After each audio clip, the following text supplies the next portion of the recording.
What? I thought you had to be up early. I do. What time? I'm leaving. I know you said you don't want to do this with me anymore, but I just thought I would let you know that I think our paths are going to cross again real soon, and you're going to feel like a real asshole. Manifestation.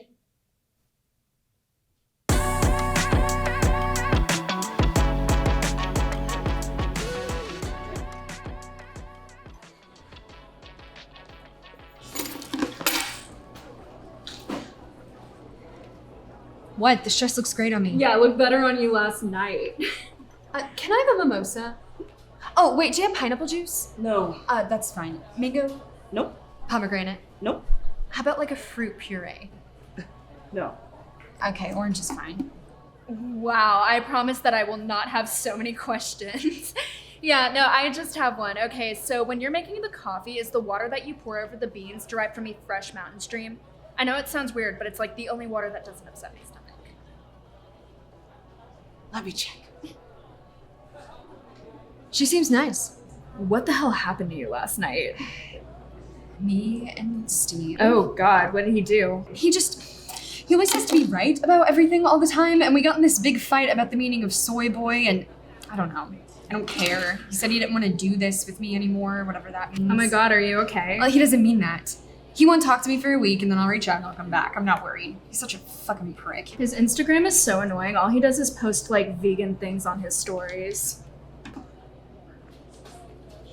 Jesus Christ. And it's like, I wouldn't even mind that much if I thought it was something he actually cared about, but I know he's just doing it in hopes that his vegan blogger communist girlfriend will let him get his dick wet sometime. Lizzie, Raina's never going to sleep with Steve. She's way too good for him. Wait, do you think that I'm too good for Steve? Like, I wouldn't say that necessarily. It's like, you know, you and Steve are both artsy and fake deep, and him and Rain just like don't really have anything like that. Like, I guess I could see them reading vegan blogs together, masturbating side by side, thinking about how woke they both are. I'll come back. Rain's also a lesbian. Lizzie, lesbians are fucking dudes all the time now. Right. Okay, so listen. This dude read my tarot cards at the party last night. I asked him, what will my romantic endeavors look like for the next 6 months? And while he was shuffling, a card dipped out from the rest, and he picked it up and looked at it and was like, ooh, interesting, or whatever, and put it back. It was the Queen of Wands. Then he laid out 3 cards in front of him. You know what the first card was that he laid down? The Queen of Wands. And he said it meant confident, beautiful, and independent. Oh, Jesus Christ. All right, well, it sounded positive to me, so. Do we all live the same life? Is there any shred of individuality left? What do you mean? I mean, the literal exact same situation happened to me last night. I talked to the same boy at the same party and asked him the same stupid question. God. And I just gave a full-length monologue to Steve about how inspirational that reading was to me, and after hearing you say out loud, I realized how stupid I must have been. So now I sound stupid? Thanks. That's not what I meant. I don't understand why you keep sleeping with Steve if he puts you in such a shitty mood. He's bad in bed and he's literally poor. Literally? Are you still writing your circle poetry? My side writing has got a lot better, actually, and this time it's a sad short story. Really? Yeah, read one. You have them with you? It's on the notes app on my phone.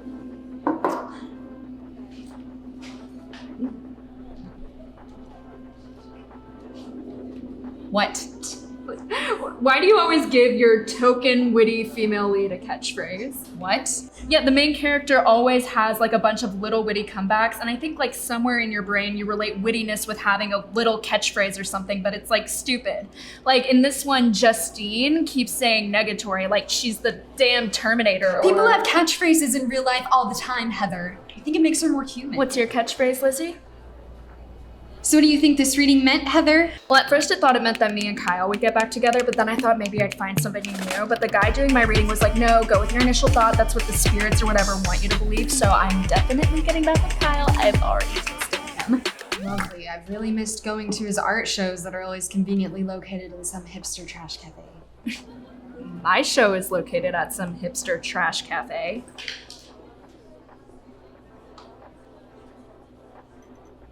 Show? Oh my God, you're kidding. Tonight is my minimalist line art photo exhibition for the Chilean Seabass. Are they going extinct? Does it matter, Lizzie? I'm just out here trying to do some good in the world, okay? So like, just do the right thing and show up. I don't know, Heather. I got a lot going on tonight. Well, Dennis will be there. Dennis, like Yes, like Dennis. my Dennis? If by your Dennis, you mean that crusty white boy who always plays ribs by Lord every time you pass him the ox, then yes. All right, well, I'll try to come. Don't try, just come. And like, come on time for once. Where is all this hostility coming from? I am literally always on time.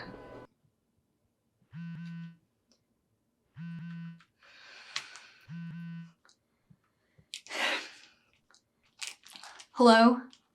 What are you talking about? I'm literally on my way there right now.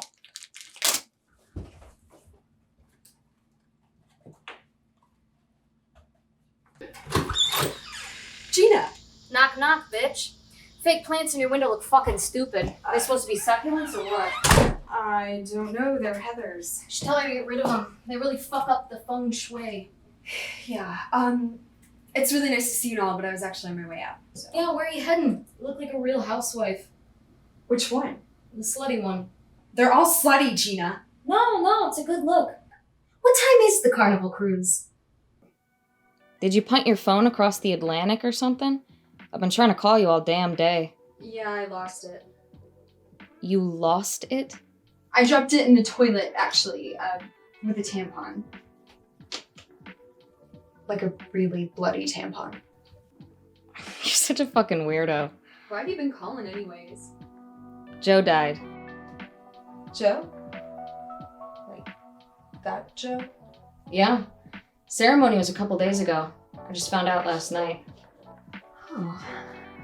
Well then, good. Fucking great. Yeah, that is fucking great. Great, fuck Joe. Fuck Joe. Do you know what happened? Suicide, hopefully.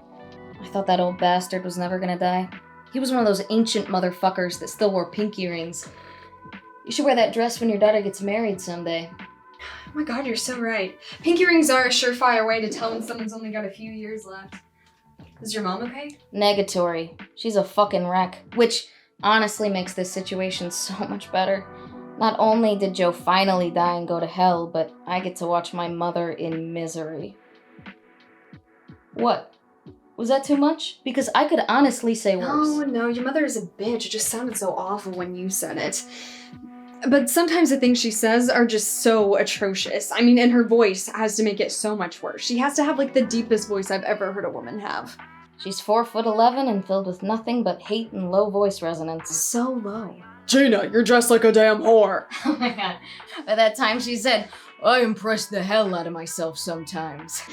Also, this dress is much better. Much less housewife, much more slutty. So you're glad he's gone? Ecstatic. Good riddance. Glad I can finally go back and visit my mom now. I mean, if I actually wanted to go home. God, I always knew there was something off with him, you know? Like, I knew he lived with you and your mom, and you called him Uncle Joe, but then someone told me he wasn't actually your uncle, and I knew that something was up. Anytime someone calls someone their uncle who isn't actually their uncle, always ends up being a child molester or a felon or something. That's why when I heard you were going to work with Joe at my mom's damn store, I literally lost my shit. Like, I knew he was gonna do the same shit to you that he did to me. Yeah, if only could have died before that. I know. I really wish he and my mom had implemented some sort of double suicide pact. What? Was that too much again? You know, that one, I think, did cross some sort of line. I just can't believe Joe's finally dead. I wish I could have gotten one last fuck you to him before he died, though. If you could tell Joe one thing right now, what would you tell him? I don't know. Come on, you can't think of anything? I got a whole memoir of shit I want to say to that rat bastard. I guess I would say that I'm smarter than him. And he isn't nearly as intelligent as he thinks he is. He always said he had a lot to teach me, like some cryptic Jedi master. Wow, I never knew you and Joe had so many deep conversations. What, like he never tried to impress you with his worldly intellect? No, he was mostly just trying to cop a feel when I was around. Wait, what? Like, he didn't actually try to touch you, right? No, he didn't touch me. I was just saying shit. Looks like your phone was revived from the dead. Where the hell are you? I'm gonna be late. I ran into a bit of a problem. What problem? Gina. Jesus, Liz, I thought you stopped talking to her. I did. I mean, I don't talk to her anymore. I haven't seen her in like a year. Then why is she there? I don't know.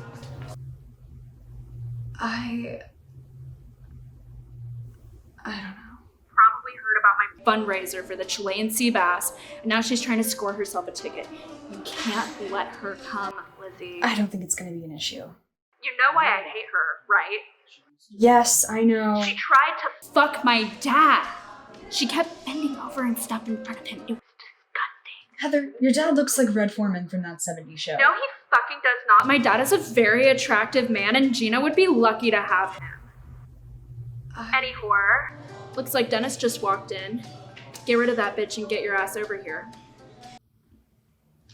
That was Heather. I'm like, how's Gary doing, by the way? Gary? Heather's dad. Right.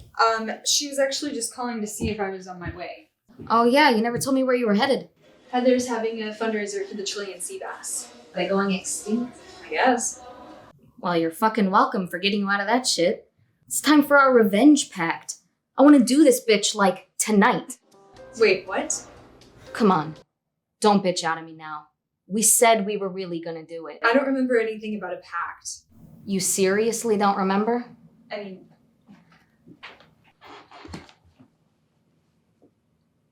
You don't actually want to Take a shit on his grave. We're taking a shit on his grave.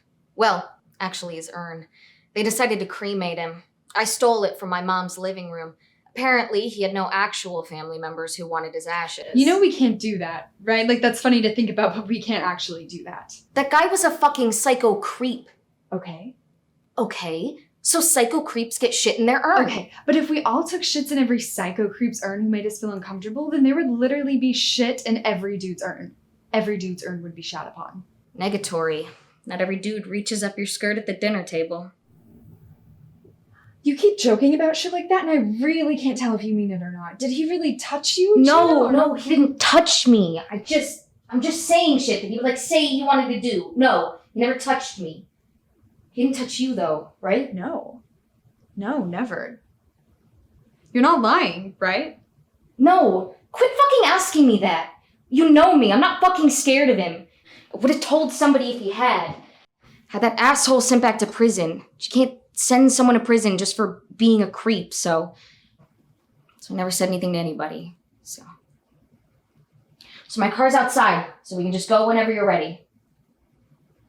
You know we can't actually do this, right? I already told Heather I would go to her fundraiser. Oh, for the Chilean Seabass who aren't even an endangered species? By all means, Lizzie, please do your part for humanity and go spread some awareness on what absolute dumbasses you and Heather are.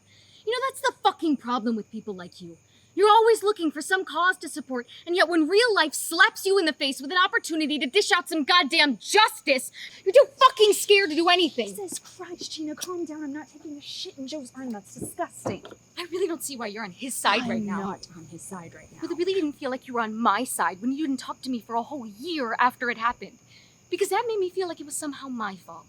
I felt responsible for it that whole time. You blamed me for it when it had nothing to do with me. Or did you know that it probably happened to me too? Because it did. You know, you only had to talk to him while you worked with him. I had to fucking live with him. You can deny this all you want, but I think that you stopped talking to me because I remind you of him. I'm sorry.